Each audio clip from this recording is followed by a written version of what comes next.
the news highlights.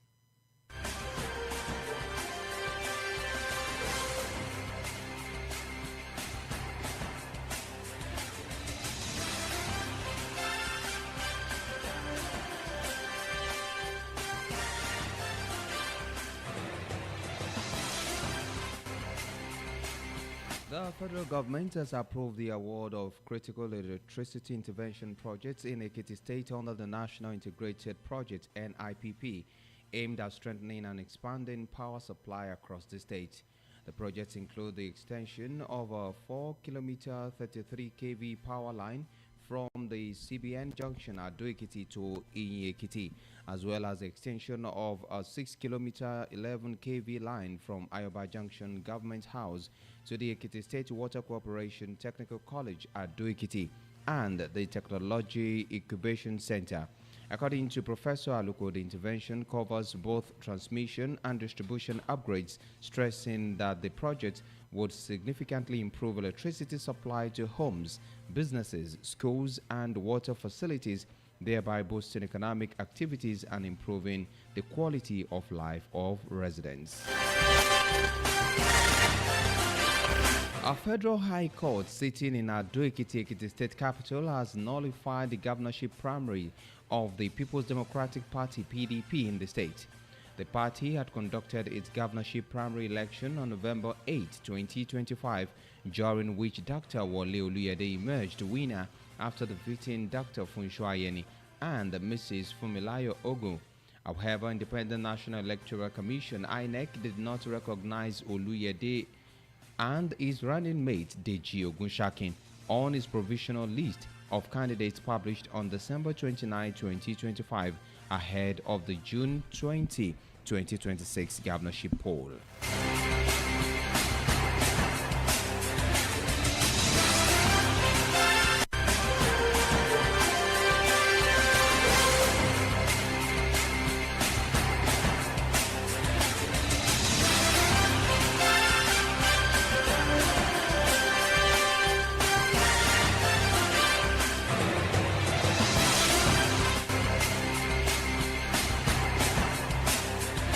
Lagos State High Court has awarded damages of $25,000 against Meta Platforms Incorporated after Facebook, owned by the social media organization, displayed a picture of Nigerian human rights lawyer Femi Falana SAN, falsely portraying him as suffering from a terminal illness.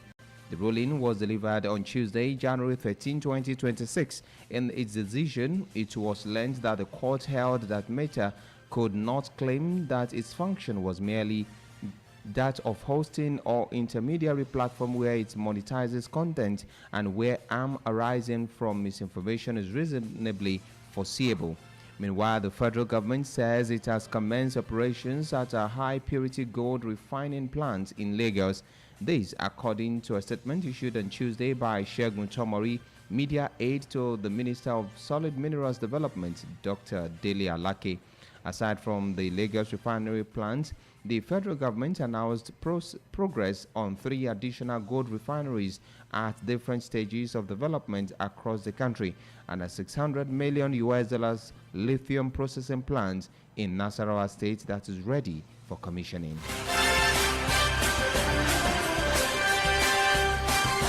In Ogun State, news of a quiet but significant loss filtered out of Ogun State this week as the Onabanjo family announced the passing of Madam Lucia Onobowale Onabanjo, wife of the state's first civilian governor, Chief Olabisi Onabanjo.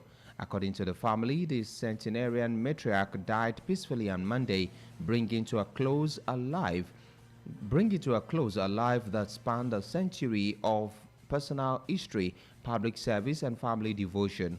Those close to her say her final moments were calm and filled with love.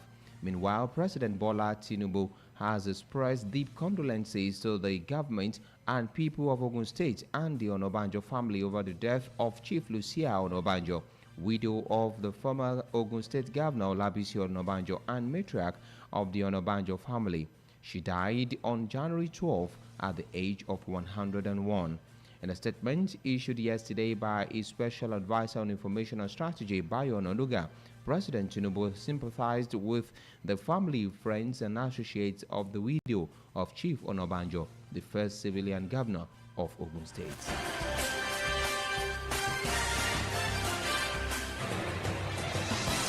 The Southwest Zonal Office of the Ministry of Solid Minerals Development, alongside the Department of State Services in Kwara State Command, has intercepted 7 trucks suspected of illegally transporting lithium ore within the region. The zonal mines officer for the region, Ganiyu Ajibade, who spoke with journalists in Ibadan, the Oyo State capital, on Tuesday, said the crackdown followed credible intelligence received on Friday, January 9, 2026. He also revealed that a convoy of 12 trucks had been mobilized to remove lithium ore from an active mining site in Shaki, Oyo State. The federal government has hired a lobbying firm in a $9 million contract to assist in communicating its actions on protecting Christians in Nigeria to the United States government.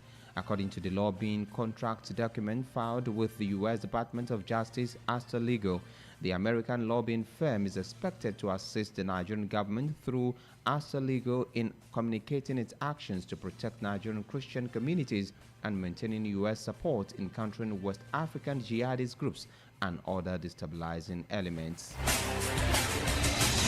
The federal government, through Tertiary Education Trust Fund, TED Fund, has approved the disbursement of intervention funds to a total of 271 tertiary institutions cutting across universities, polytechnics, and colleges of education nationwide. Recall that President Bola Tinubu had approved the funds for 2026 interventions to strengthen critical physical infrastructure, enhance academic programs, boost research and innovation, and drive overall transformation of Nigeria's tertiary education sector. The Independent Corrupt Practices and Other Related Offences Commission, ICPC, has arraigned Amadou Sule, Managing Director of TMDK Terminal Limited, and a known associate of former Kaduna State Governor Malam Nasir El-Rufai over an alleged 311 billion naira money laundering scheme. Sule was arraigned before the Federal High Court sitting in Kaduna on a 5-count charge bordering on money laundering and unlawful retention of proceeds of fraud, contrary to the Money Laundering Prevention and Prohibition Act 2022. And now to politics. Ahead of the 2027 elections, the African Democratic Congress ADC has called on ex-presidential candidates, ex-President Goodluck Jonathan, former Senate President Bukola Saraki, and other prominent political figures to join the party. According to reports, the appeal followed the inauguration of the party's Northeast Zonal Congress Committee with the ADC. This marked a renewed push to promote internal democracy, strengthen its internal structures, and reposition the party for national leadership. In business, the World Bank has retained Nigeria's economic growth forecast at 4.4% for 2027, signaling sustained optimism about the country's medium-term outlook despite lingering structural challenges. These, according to the World Bank's Global Economic Prospect Report released in January 2026, which aligns with the projection earlier published in its Nigeria Development Update (NDU) in October 2025. Meanwhile, Nigeria has secured duty CEPA, a move expected to boost exports, attract investment, and support industrial growth. The agreement was signed on Tuesday in Abu Dhabi during the 2026 Abu Dhabi Sustainability Week, according to a statement by Nigeria's Minister of Industry, Trade and Investment, Jumoke Oduwole, who was also present. The UAE was represented by its Minister of Foreign Trade, Tiani bin Ahmed Al-Zayodi. In entertainment, Nigerian billionaire and politician Senator Ned Nwoko has allegedly had Anne, the best friend of his estranged wife Regina Daniels, arrested under controversial circumstances. The arrest took place in Lagos State on Monday, executed by police officers from the Aja Division. Regina's elder brother Sammy took to Instagram to share a video of Anne's arrest. In his post, he revealed that the police arrived at the scene armed with a court order to detain Anne on serious charges including conspiracy, assault, and theft. Meanwhile, popular gospel singer and evangelist Bumi Akinanu, popularly known as Bumi Omiji has passed away. According to reports, the news of her death was made public on Tuesday by fellow gospel artist Layo Melody, who shared a family statement on Instagram alongside a photo of the late singer and a video showing her remains in a body bag. The family confirmed that Bumi Akinanu died on January 12, 2026 at a hospital in Lagos. In sports, Super Eagles head coach Eric Chelle has suggested a possible change in Nigeria's approach as his side prepares to face host Morocco in today's highlight anticipated Africa Cup of Nations semi-final encounter. Speaking at his pre-match press conference, Chelle admitted his players are showing signs of fatigue after a demanding run in the tournament, prompting him to consider a more cautious game plan against Atlas Lions.